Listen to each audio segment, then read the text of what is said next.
Hi, everyone. It's Dawn Fisher, Morning Glory Needleworks. Welcome to my 80th FlossTube video. That's hard to believe. I say that every time, but it is. So, as always, I'm going to do my quick blurb here. Um, any links I talk about are listed in the description comments section. You can click on those and it will take you to either the Morning Glory Needleworks Etsy shop, the Morning Glory Needleworks Facebook page, Stitch of the Month Facebook page, Instagram, buy me a coffee in case you want to donate a little bit to help me keep going here and buy in my samplers and stuff.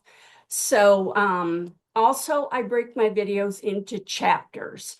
So if there's a certain section you want to watch again in that same section, look up the name of the chapter, click on the timestamp next to it, and it will take you directly to that section of the video. But you need to watch the whole thing first, just, because anyway, I'm going to give a really quick life update because there really isn't much going on, which is great. I'm very happy.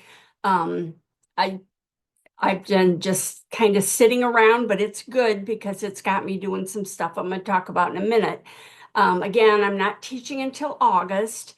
I have one retreat, which is next weekend, which I'm looking forward to. I'm vending, trying to remember who's going to be there. Blue Flower, and I can't remember the other designer. I was going to write that down and I forgot. I got too much going on in my brain here. I've had a few stitching days with friends, which is great because I've missed a lot of those. So I'm glad I can finally get to some. They seem to always fall when I'm teaching or out of town or something. So I decided, since I don't have a lot going on right now, which is great. Summer's going to be fairly slow, other than in a couple months, I really need to start making kits and stuff for the classes in August. I thought it would be a good time to go through my files and my boxes and find some more samplers to reproduce. So that is the only thing I'm going to be talking about during this FlossTube. Is just I have 3 new releases, and then I have another one that I haven't talked about yet that I'm really excited about also. So I'm going to start out. I've talked about this one before. This is oh, geez, Mary Ansell, and she stitched this sampler in 1822. I did show pictures of it a couple of times ago. I don't have any other information about Mary other than she was 12 years old when she stitched her sampler, and along with Adam and Eve, plus these fantastic birds and flowers, she had this wonderful ornate border. Now, this is my stitched reproduction of this sampler. You can't see the verse here in the center because it's stitched in the same color floss she used, but it's really the same color pretty much as the fabric. But anyway, I love this border. Have you ever seen one like that? It's got, like, I don't know what they all are, lilies, these birds. It was a lot of fun to stitch. And then, of course, there's Adam and Eve and the snake wrapped around the tree and all these other wonderful things. So again, the verse on here states, the serpent said, be ruled by me and pluck the fruit of the tree. You'll be as gods. Then said the devil, and you will know both good and evil. She plucked the fruit, it tasted sweet, and gave to Adam for to eat. The which did all their glory blast, they out of paradise were cast. So again, and you can see at the bottom, it says stitched by Mary Ansell, age 12 years, November 8, 1822. So this is a fabulous sampler. Again, this is available on the Morning Glory Needleworks Etsy shop. It's been quite popular with the wonderful border. I leave all the mistakes and spelling errors in, just as Mary did. The design area is 128 by 276. I stitched this on 36 count cream Edinburgh linen over 2 threads using 1 strand of DMC. So that was a fun, very fun sampler to stitch. So next, find somewhere to put all this stuff. Now, let's see. Okay, this one has been highly requested because I was stitching it and working on it. I got sidetracked, as happens, and I didn't get the stitched piece finished, but I decided to go ahead and release it. I actually had it charted in another program, my old program, which I can't get into anymore because it's on my old laptop, which keeps shutting. It doesn't work. So anyway, this was stitched by, let me get her little description page here. This was stitched by someone with the initials EP in 1766. I have no other information on her. It's most likely English. The original sampler was stitched on 40 count linen using silk floss. It's mainly worked in cross stitch along with marking and eyelet stitches.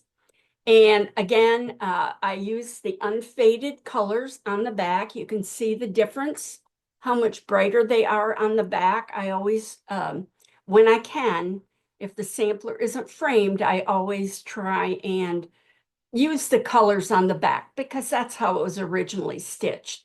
Now this one, sometime in its past, I think to frame it, somebody sewed this ticking fabric on the with a sewing machine, so I know it's not original. It is hem stitched all the way around, so I think they just sewed that fabric on there so they could frame it. You can see, can you see the dark marks? And there's holes in there, and that's where it was nailed, probably nailed to a board. You can see it's got some water stains. I don't know what happened here at the bottom, but there's a repair. And maybe this sampler may have been longer or going to be longer and was cut off. I don't know. It's obviously not finished. Here's a partially stitched crown. There's a lovely row of crowns. This section here, which is very hard to see on this side, is stitched in marking stitch, which is a reversible stitch. So on the back, it's cross stitch, and on the front, it's a square. So maybe, I don't know if you can see it better on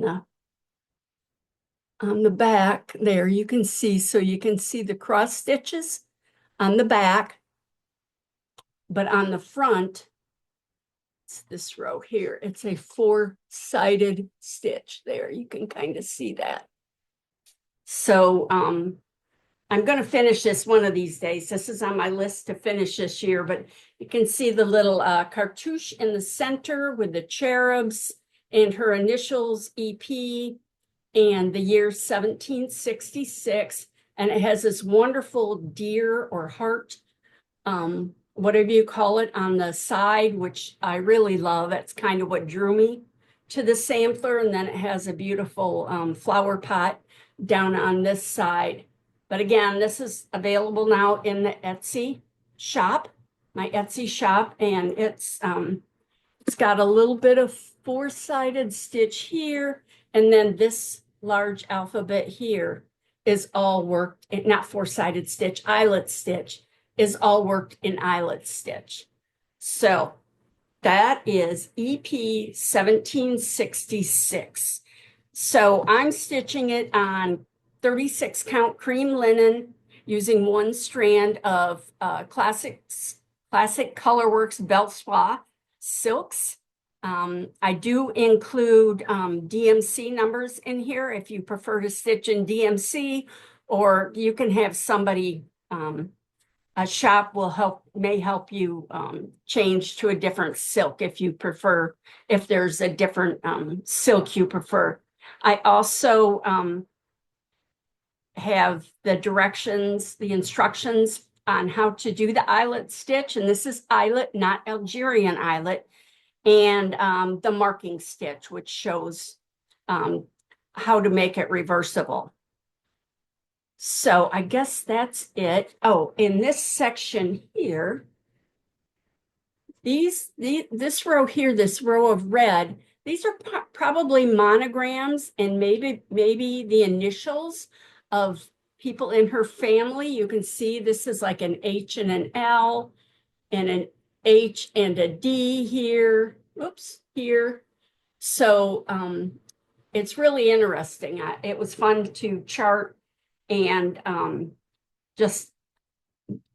just love this. This is why I do this. This is what I do. And they're all so different. I mean, a lot of them may have the same motifs and verses, but every girl's personality is included in each stitch. Now that one is probably English also. Now this next one is, I've had this one for a long, long time, and I love it because it's Scottish. My family is Scottish. I tried to find her in my family tree because I have it going way back, but she's not a relative. She doesn't have the same last name, but that doesn't matter. So this is Minnie Bruce. Her name is actually Wilhelmina. This is her sampler, way different than the others. And you can tell it's Scottish because they're usually stitched in red and green like this. Now she also used black. This is black, and this is actually like a really, really, really dark brown. To stitch, these are initials. It says in memory, and these initials are family that have passed. And then she stitched the sampler in 1885, but she added this at the bottom in loving memory of my father, James Bruce, who died 20 January 1889. So very sad. Here at the top, she has her father's name, his age, 47. So if he was 47 in 1885, he was only 51 when he passed away. Margaret Bruce is her mother. These are all her brothers and sisters' initials. I did a lot of research on this, and I actually found quite a bit of information. And so she sewed this and sewed, I love this, sewed, S-O-W-E-D. She sewed this sampler when she was 12. Her mother's name and the initials of her brothers and sisters, people that passed away. So Minnie was born March 28 in 1873 in Dundee, Forfarshire, Scotland. James and Margaret, her parents, had 8 children: Betsy, Sarah, Margaret, James, Jane, Mary, Wilhelmina, which is Minnie, and Peter. So I've still been trying to research her life. I've contacted somebody. I use familysearch.org because it's free. So if you want to do some historical research, use familysearch.org. That is put out by the Church of Jesus of Latter-day Saints. So it's free. I also had originally gotten some information on her that was when I had ancestry.com. I no longer have that. So I'm still, like I said, I'm still researching her. Like I said, I tried to contact somebody who is actually researching her mother, and I haven't heard anything back from her yet. So I do know, according to census, and when she died, she did move to Boston. She was in the April 1891 census in Scotland, but she did pass away October 11th of that same year, 1891. She was only 18 years old in Boston. So I found her death certificate online and some other census with people's names and things. So her cause of death is listed as pulmonary tuberculosis, which is pretty common. She had been suffering with that for about 6 months. So I don't know if they came to the US because of that, or if she had that problem after she moved to the US. But her occupation was listed as weaver, which must be something in the family because I believe her mother and her father were also listed as weavers. But her life was short, but we do have this, and that's again why I love samplers, especially when they give all this information, so you can find out more about them. This is stitched on like a canvas fabric with a quite open weave, 28 count, over 2 threads. She used wool and cotton threads. So I have it charted for DMC floss. And again, this is available in my Etsy shop. This is Minnie Bruce, 1885. Now, so that's the ones I've recently added. Like I said, I've been pretty busy. I've gotten really excited about getting these samplers charted and up so you can enjoy them also. Now, this is a surprise. I was looking for a different sampler because I have them stored in boxes and things. And I was looking for a different sampler that I wanted to reproduce. And I found something else. I don't know when I got this. Many of my samplers, some I've had for since the 80s. This one probably not. I probably purchased it maybe the last 10 or 15 years. I don't know. But this one is Elizabeth Tournay. Unfortunately, there it is. Elizabeth gave no other information on her sampler other than her name. There's no year, no age, no nothing like that. But it is a fabulous sampler. I'm so excited about this. I sat down and I think it was yesterday I started charting it, and I'll show you how far I am. So I'm almost done. And once I'm done with this, getting this posted, I'm hoping I can get this charted tonight, but it may be tomorrow. Anyway, this is a wonderful sampler. It's hard to see. Let me put this thing from Minnie so to help you see better. It's very pale, but again, I'm charting it with the colors on the back. Isn't this wonderful? Look at all the crowns. This wonderful, kind of like a tulip border. There's all sorts of bands and borders, lots of crowns. She used eyelet stitch over 4 threads and the eyelet over 2 threads. And this is stitched on 46 count linen. So I love, look at all the little trees on the bottom, and you can see how tiny it is. She stitched this over one. The colors don't do it justice on here because these birds are like a bright, beautiful red. So she has a lot of verses on here. So that was actually one thing I did research. So the first one is, let's see.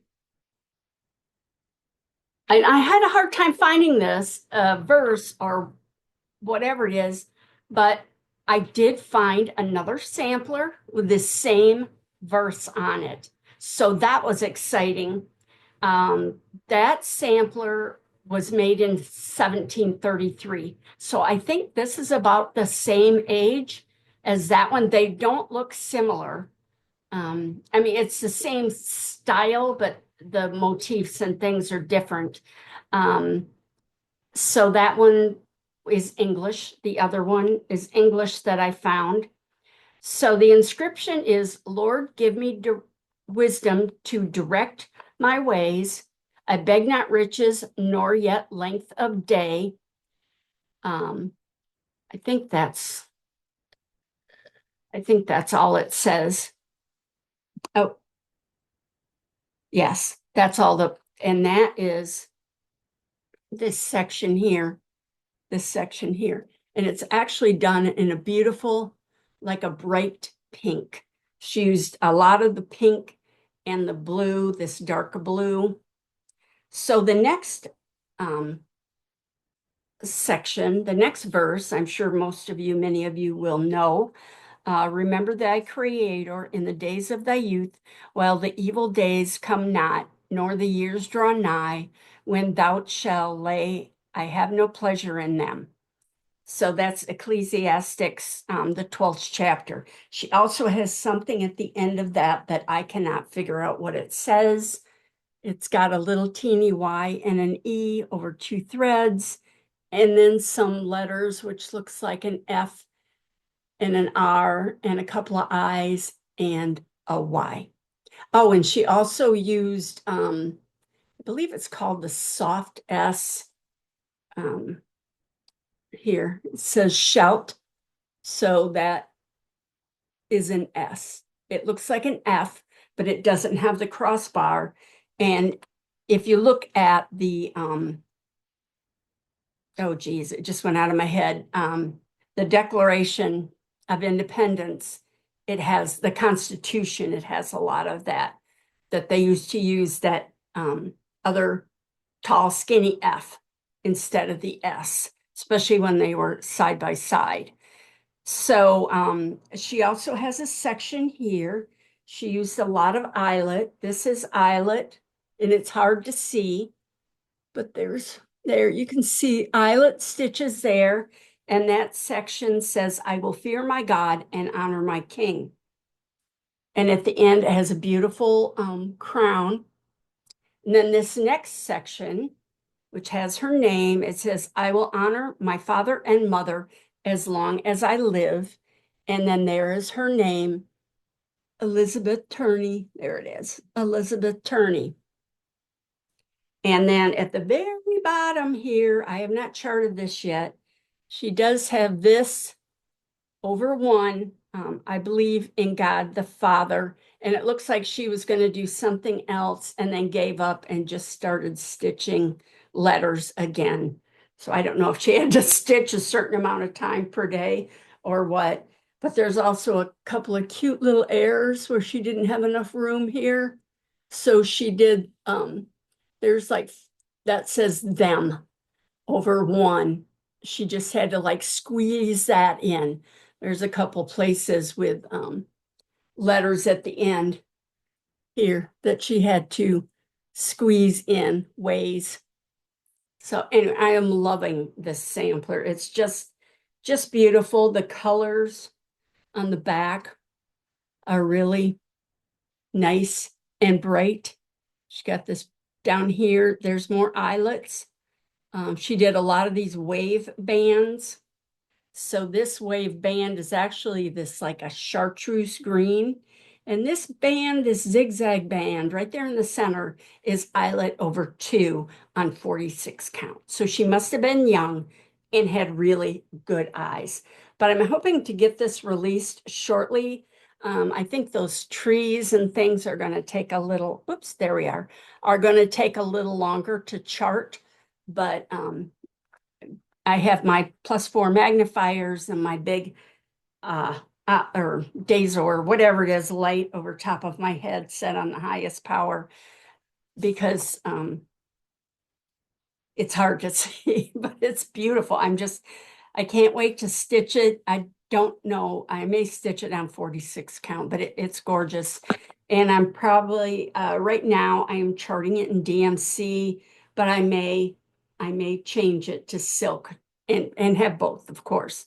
But that's all the information I have on there. And that's why it's so important to sign and date or leave a note or and if you do reproduce a sampler, you could even put your own initials down in the bottom so nobody mistakes it as an antique sampler. I've heard that said you should do that just to make sure, even if you do it on the part that's folded over when you have it framed, or put a note inside or something, because, in a few hundred years, somebody may be looking at one of yours and go, hey, this one teacher sure did have a lot of different students stitching the same sampler.